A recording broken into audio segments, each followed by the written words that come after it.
میں ایک عام بندہ مومن کے بارے میں یہ ارشاد فرمایا ہے کہ اگر تم اس سے محبت کرتے ہو اللہ کے لیے، صرف اللہ کے لیے اگر تم کسی سے محبت کرتے ہو تو اس کا اظہار کر دو، کیونکہ بعض محبتیں ایسی ہوتی ہیں جو انسان کو جنت تک لے جاتی ہیں، کیونکہ یہ حدیث بھی صحیح ہے کہ انسان جنت کے اندر اسی کے ساتھ ہوگا جس کے ساتھ محبت کرتا ہے۔ یہ عام بندے کے بارے میں ہے جس کی محبت ویسے تو بندہ مومن کے دل میں ہونی ہی چاہیے، لیکن جس کی ترغیب اللہ اور اس کے رسول نے دی ہو۔ میاں بیوی کے مابین تو محبت کا درس اور تبلیغ اللہ نے اپنے رسول کے ذریعے ہم تک پہنچائی ہے۔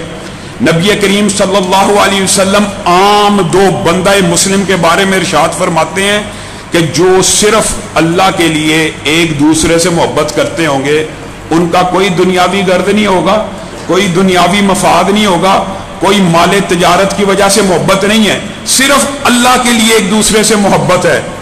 تو نبی کریم صلی اللہ علیہ وسلم نے ارشاد فرمایا کل قیامت کے دن اللہ رب العزت انہیں نور کے ممبر عطا کرے گا جن ممبروں کو دیکھ کے انبیاء رشک کریں گے، انبیاء رشک کریں گے۔ یہاں پہ بعض لوگوں کے ذہن میں یہ خیال آ سکتا ہے کہ شاید وہ انبیاء سے بھی اونچے مقام پہ ہو گئے۔ نہیں، یہ صوفیوں کا باطل فلسفہ ہے۔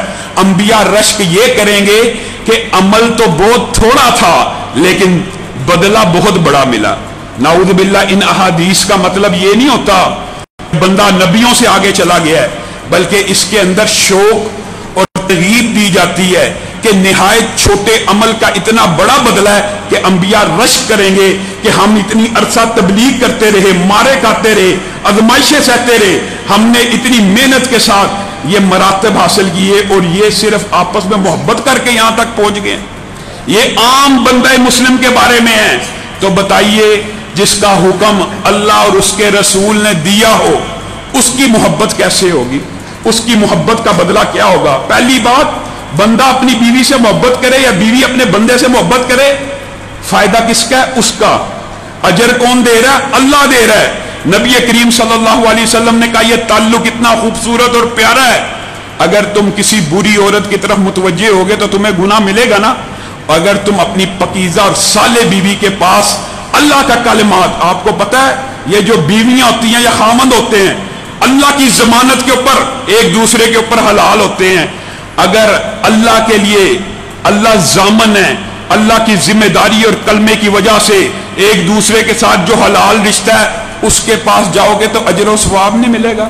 کتنا عظیم مذہب ہے، کتنا خوبصورت مذہب ہے کہ بندہ اپنے نفس کی تسکین کے لیے جا رہا ہے، عورت اپنی دل لگی کے لیے اپنے خامند سے بات کر رہی ہے، لیکن لکھنے والے فرشتے اس معمولی عمل کے اوپر بھی ان کی نیکیاں لکھتے چلے جا رہے ہیں۔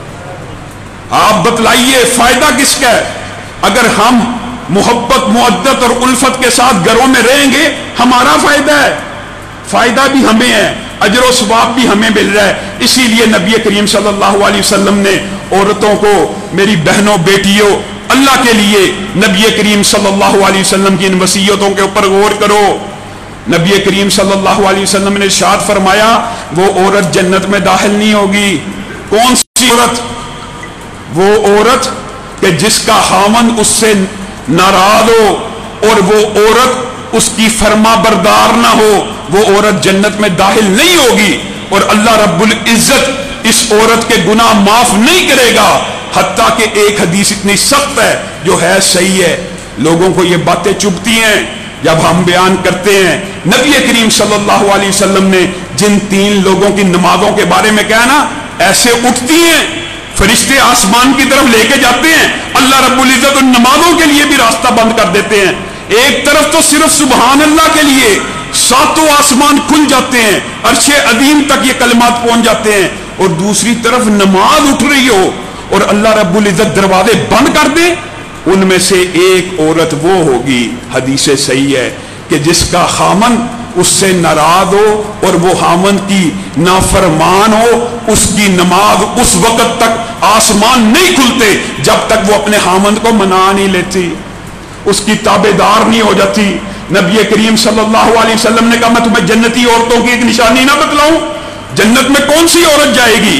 کتنا آسان کلیہ ہے، نبی کریم نے کہا جنت میں جانے والی عورت وہ ہوگی کہ جس کا خاوند اس کے ساتھ اگر برا سلوک کر لے، بالفرض غصہ آ جائے، کوئی تلخ بات آ جائے، تو وہ اپنے خاوند کی خوشنودی کے لیے خاوند کے پاس آئے اور اپنے دونوں ہاتھ اس کے ہاتھوں پہ رکھ کے کہے اے میرے سرتاج میں آپ کے سپرد ہوں، میں تو اپنے ماں باپ کا گھر بھی چھوڑ آئی ہوں. یہ حدیث کا لفظ نہیں ہے، مفہوم بیان کر رہا ہوں کہ اپنے آپ کو اپنے دونوں ہاتھ خاوند کے ہاتھ پہ رکھ دے اور کہے اے میرے سرتاج، اے میرے خاوند، آج کے بعد میں اس وقت تک تیار نہیں ہوں گی، میں بناؤ سنگار نہیں کروں گی، میں زیب و زینت چھوڑ رہی ہوں جب تک آپ مجھ سے راضی نہیں ہو جاتے. نبی کریم صلی اللہ علیہ وسلم نے کہا صرف اتنا کلمہ، صرف اتنا ڈائلاگ بولنے والی عورت جنت میں داخل ہو جاتی ہے. کیا مشکل ہے بتائیے؟ اناؤں کی جنگ ختم کر دی جائے. انا کی جنگ میں ہمیشہ یاد رکھیے انا تو جیت جاتی ہے لیکن رشتے ٹوٹ جاتے ہیں، رشتوں کے ماں بہن جدائیاں ہو جاتی ہیں. اگر بیوی کو کوئی بات تلخ لگے، خامند کے پاس آ کے صرف یہ کلمہ بول دے، نبی کریم صلی اللہ علیہ وسلم اس کو خوشخبری دے رہے ہیں وہ جنت میں داخل ہو جائے گی. دوسری طرف نبی کریم صلی اللہ علیہ وسلم جب معراج سے واپس آئے عورتوں کو وصیت کر رہے ہیں عورتیں میری مائیں بہنیں بیٹیاں اللہ کی قسم اپنی بیٹیوں کی تربیت اس انداز میں کیا کریں. معاشرہ پہلے ہی فیمنزم اس قسم کے نعروں کا شکار ہو چکا ہے. نبی کریم صلی اللہ علیہ وسلم نے کہا میں نے جہنم میں ایک بہت بڑی تعداد عورتوں کی دیکھی ہے.